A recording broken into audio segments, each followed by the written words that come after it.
Et la possible hausse de taux hypothécaires pourrait avoir en tout cas de gros impacts sur votre budget en 2022. On vous présente ce soir des conseils financiers avec deux planificateurs financiers, Sandy Lachapelle et Charles Hunter Villeneuve. Bonsoir. Bonsoir, M. Fillon. On y va en rafale avec vos conseils ce soir. Je commence avec vous, Charles. D'abord, un mot en partant sur la PCRE qui va bientôt disparaître officiellement. Oui, la prestation canadienne de relance économique. Donc, on se rappelle, en gros, pour y avoir droit, il ne fallait pas avoir droit à l'assurance-emploi, ne pas travailler à cause du COVID-19 ou que le revenu hebdo moyen avait diminué de 50 par rapport à l'année précédente.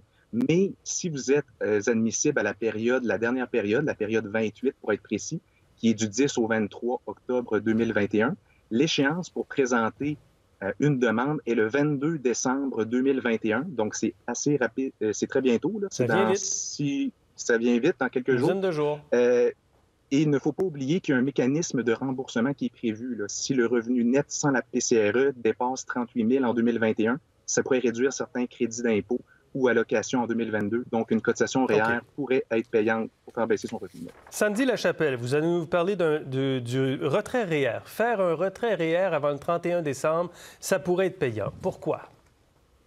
Bien, en fait, d'entrée de jeu, je veux dire que pour la majorité des gens, il va être plus payant de faire une cotisation REER avant le 31 décembre ou le 1er mars.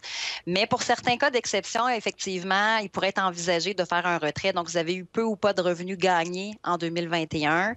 Il est vrai là, que fiscalement, vous pourriez retirer 10-15 000 de votre REER sans payer d'impôts. Ce que j'ai le goût de vous dire, par contre, c'est posez-vous la question de savoir si vous en avez vraiment besoin. N'oubliez pas l'objectif financier de votre placement. Donc, ça peut être intéressant de faire un retrait sans impact fiscal, mais si l'objectif, c'était de financer la retraite à long terme, chose certaine, c'est que dans la pratique, c'est plus facile de toucher à l'épargne qui est dans le CELI que dans le REER. Donc, des fois, il faut distinguer l'efficacité fiscale de l'objectif financier. Donc, gardez ça en tête quand vous ferez ce choix-là. Mais effectivement, il est vrai que dans certains cas, il peut être envisagé de faire des petits retraits REER, les transférer au CELI, entre autres, pour les gens qui ont peu de revenus, là, qui ne veulent pas être affectés au niveau de la sécurité de la vieillesse plus tard. Mais c'est l'exception. OK. Charles, le crédit d'impôt pour revenus de retraite au Québec, que faut-il savoir, que faut-il faire avant le 31 décembre? Oui, puis en même temps, avec le montant pour revenus de pension au fédéral, là, deux crédits qui vont ensemble. Donc, pour ceux qui ont 65 ans et plus et qui n'ont pas déjà là, une rente là, provenant d'un régime de pension, par exemple, on peut retirer volontairement d'ici le 31 décembre un montant en fer. Donc, moi, j'ai plus tendance à vouloir retirer que Mme Lachapelle que l'inverse, mais ça peut être des stratégies qui peuvent être intéressantes, comme elle le dit, dans certains cas, comme celui-ci. Par exemple, 2 900 $ en fer pour avoir le crédit maximum au provincial et 2 000 $ au fédéral. Ça peut être totalisé environ 686 $ sur un tel retrait. Alors, ça peut valoir la peine, mais ça reste là, du cas par cas. Là. OK. Donc, il faut se faire d'ici le 31 décembre. Avant le 31 décembre, exactement. C'est un peu l'objectif de notre rencontre aujourd'hui. C'est qu'est-ce qu'il faut faire maintenant, avant que l'année se termine. Sandy Lachapelle, on va parler du REER et du fer. Il faut transformer son REER en fer quand on a 71 ans. Un conseil pour celles et ceux qui ont eu 71 ans cette année. Donc, vous avez jusqu'au 31 décembre pour faire votre dernière cotisation au REER et non pas le 1er mars comme les autres contribuables.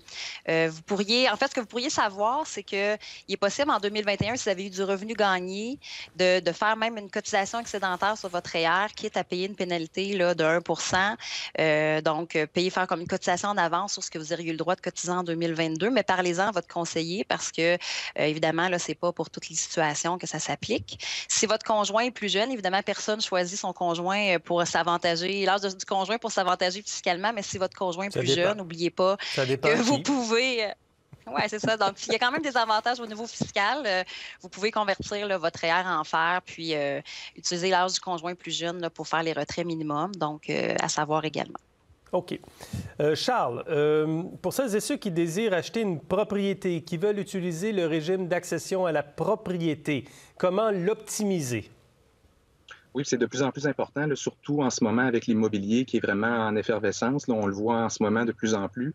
Alors, si vous prévoyez là, utiliser le RAP premièrement d'ici la fin 2021, je vous conseillerais plutôt d'attendre, si possible, de retirer les fonds en janvier 2022 parce que ça permettrait de retarder de 1 an le remboursement qui, je le rappelle, techniquement, il est non obligatoire parce qu'il pourrait s'ajouter à son revenu puis ça pourrait être bénéfique dans certains cas.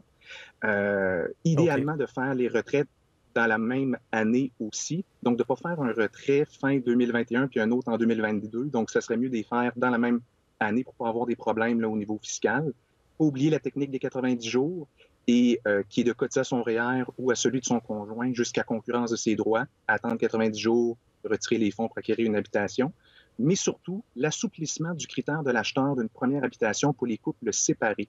Autrement dit, qu'on peut rapper, même si on n'est pas qualifié de prime abord, comme acheteur d'une première propriété. Pour s'en prévaloir, donc, s'il y a eu une séparation en 2021, premièrement, il faut vivre séparé au moment du retrait RAP depuis au moins 90 jours, sauf que ça se pourrait qu'il y ait un solde RAP au 31 décembre qui n'est pas encore remboursé d'une maison antérieure, par exemple. Okay. Donc, pour ces personnes qui sont nouvellement séparées et qui aimeraient profiter à nouveau du RAP en 2022, mais qui ont un solde RAP antérieur non remboursé, 2 solutions. 1, rembourser le solde RAP avec de l'argent ou avec un emprunt, pour mettre le solde RAP nul au 31 décembre, ou bien désigner une cotisation REER effectuée en 2021 ou dans les 60 premiers jours de 2022 comme un remboursement RAP. Cela peut ramener le solde RAP du client à zéro rétroactivement au 31 décembre 2021. Excellent. On va en faire un dernier conseil financier ce soir. Le REE, Sandy, le régime enregistré d'épargne études. Le 31 décembre, c'est la date limite pour profiter des subventions. À quoi il faut penser d'ici le 31 décembre? Donc, pour chaque bénéficiaire, chaque enfant du régime, les cotisations sont calculées sur les cotisations annuelles. Donc, d'ici le 31 décembre, les subventions qui vont à plus de 30 mais 30 pour la majorité des familles, sont basées sur une cotisation de 2 500 maximum par année. C'est-à-dire que vous pouvez cotiser plus, mais on va limiter les subventions à cette cotisation-là. À moins, bien sûr, que vous ayez des cotisations inutilisées par le passé. Donc, si vos enfants sont en bas de 9-10 ans, peut-être que vous n'êtes pas obligé de rencontrer votre conseiller financier avant les fêtes. Par contre, pour les parents et les grands-parents d'adolescents, donc il est peut-être plus près de minuit moins 1. Donc, ce qu'il faut savoir, c'est que jusqu'à le 31 décembre de la 17e année de l'enfant, on peut cotiser pour avoir droit aux subventions. Ah oui.